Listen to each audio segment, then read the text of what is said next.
안녕하세요. 연예유치원 루미 언니입니다. 엊그저께 좀 슬픈 기사가 나왔더라고요. 젊은 여성분들의 자살률에 관한 기사였습니다. 자살률 1위 된 한국, 모순된 기대에 젊은 여성 자살 늘어. 감소세를 보이던 한국의 자살률이 다시 늘어나며 OECD 회원국 중 1위에 이른 것과 관련 젊은 여성들의 자살 증가 문제를 주목해야 한다는 외신 분석이 나왔다. 영국 주간지 이코노미스트가 지난 10년간 줄어들던 한국의 자살률이 2018년을 기점으로 다시 늘기 시작해 OECD 자살률 1위가 되었고 한국 여성의 높은 자살률이 영향을 미쳤다고 분석했다. 18개국 40세 미만 여성의 2018년에서 2020년 자살률 추이를 분석한 결과 한국은 나머지 국가들과 큰 차이를 보였다.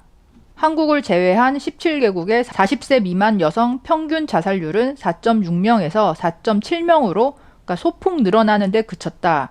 반면 한국에서는 40세 미만 여성 자살률이 10만 명당 13.6명에서 16명으로 뛰어오른 것으로 나타났다.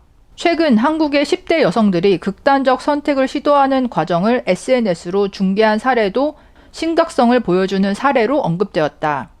이코노미스트는 이러한 자살률의 증가 배경으로 한국 여성들이 점점 더 모순적인 기대를 강요받고 있다는 점을 짚었다. 한국의 여성들이 초경쟁 교육 시스템에서 뛰어난 활약을 보인다고 해도 직장에서는 차별에 노출되고 맞벌이 가정의 경우 대부분 가사 노동과 육아를 하면서도 밥벌이도 해야 된다는 이중 기대를 받는다는 것이다. 여성들을 향한 사회적 시선과 불안한 사회도 지목됐다. 많은 여성들이 성적인 미적 기준과 여성 혐오, 여성 학대, 몰래카메라, 포르노 등에 노출된다면서 불안정한 직장을 가질 확률도 높다고 꼬집었다. 이와 관련해 지난달 정부가 발표한 제5차 자살 예방 기본 계획에서 이 같은 문제가 제대로 다뤄지지 않은 점이 한계로 지적됐다. 이코노미스트는 그들이 고통받는 근본적 원인을 해결하려면 보다 진지한 계획이 필요하다고 평했다. 영국에서 한국의 젊은 여성들의 자살률 증가에 대해서 진지하게 뭔가 보도를 했고 한국 여성들이 받는 모순된 기대, 공부를 열심히 해서 직장에 들어가도 여성 차별을 받고 독박 가사, 독박 육아를 해야 되고 이런 점들을 이제 꼬집었다고 하는 거죠. 이런 이유도 있긴 하겠지만 이 2018년부터 유독 자살률이 증가했다. 여기에는 이 이코노미스트가 놓친 한 가지 요인이 있고요.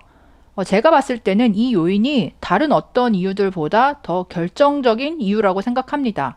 바로 인스타그램의 대중화입니다. 대기업 계열사 미디어사에서는 매년마다 어떤 SNS의 이용자 수, 이용률 이런 것들을 발표를 하는데요. 이 통계를 봤을 때 한국의 인스타그램이 대중화된 시기가 한 2017년 말에서 2018년부터로 보고 있더라고요. 2018년부터 한국 여성들의 절반 이상이 인스타그램을 사용하기 시작했다. 이것은 통계로 나와 있고요. 그리고 남자들보다는 여자분들이 거의 인스타그램을 적극적으로 활용하잖아요. 물론 인스타 사용자와 그 자살률의 그 상관관계에 대해서 직접적으로 연구한 그런 통계는 없긴 하지만 심정적으로 추론을 했을 때 대부분 인스타그램을 사용하는 목적이 다른 사람들의 일상생활을 훔쳐보고 참고하고 또 쇼핑 정보를 얻고 이런 것들이 대부분이고 이거는 다른 SNS 매체와는 다른 성격이라는 거죠. 우리가 유튜브를 볼 때는 지식을 배우기 위해서 아니면 예능을 보기 위해서 이런 목적이 많고 페이스북에서는 정치 이야기 이런 긴 글들이 많고 트위터는 어떤 뉴스나 해외 소식을 가장 빠르게 얻기 위해서 이런 식으로 그 매체마다 목적성이라는 게 다 다른데 특이하게 인스타그램은 정보 전달이나 어떤 뉴스라기보다는 그야말로 그 소비 생활에만 집중된 SNS라는 거죠. 그리고 이 안에는 보통 사람들도 자기의 굉장히 행복한 순간, 소비를 하는 그런 모습들만 담아내고 있고 인스타그램을 통해서 내 생활에서는 그 접근할 수 없었던 부자나 셀럽, 연예인 이런 사람들의 일상을 필터링 없이 보고 접할 수 있게 되었다는 거죠.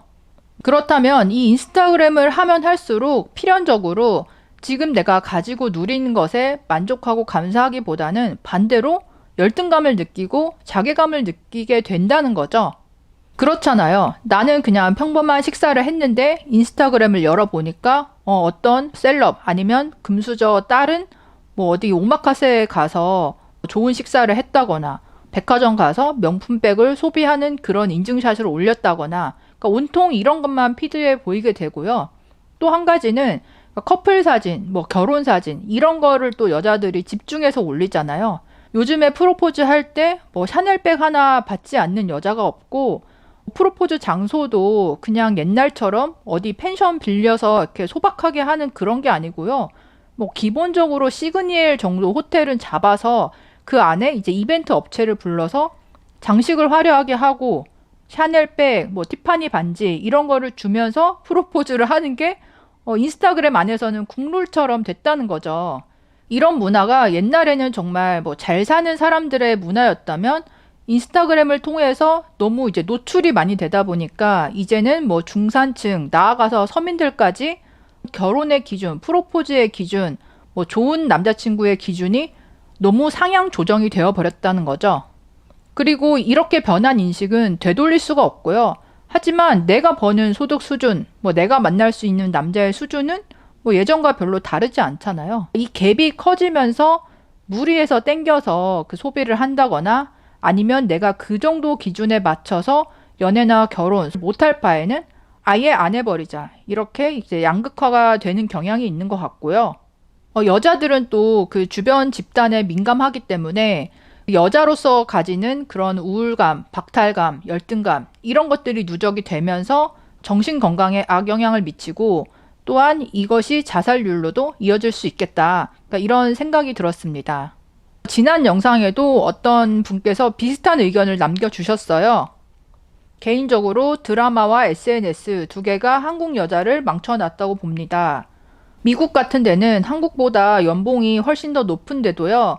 이 사람들이 인당 10만 원 이상 하는 음식점에 부부들끼리 기념일이나 진짜 특별한 데이트 할 때 아니면 갈까 말까 합니다. 1억 이상 버는 미국의 중산층들도요. 도요타, 현기, 혼다차 같은 거 하나 사서 기본 15년은 끌고 다니고요. 루이비통, 구찌, 프라다 같은 명품은 외국에서는 사치품으로 불립니다. 젊은 사람들이 하고 다니면 개념이 없다고 봅니다. 그런데 한국에서는요.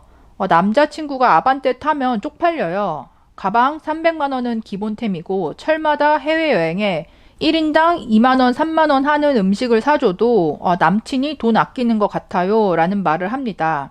미디어에서 상위 10%의 삶을 평범한 듯이 보여주고 인스타그램에서도 특별한 모습만 찍어서 올리니까 검소한 사람들, 가난한 사람들도 정신이 나가고 우울증에 걸리고 자기 수준을 잊어버립니다.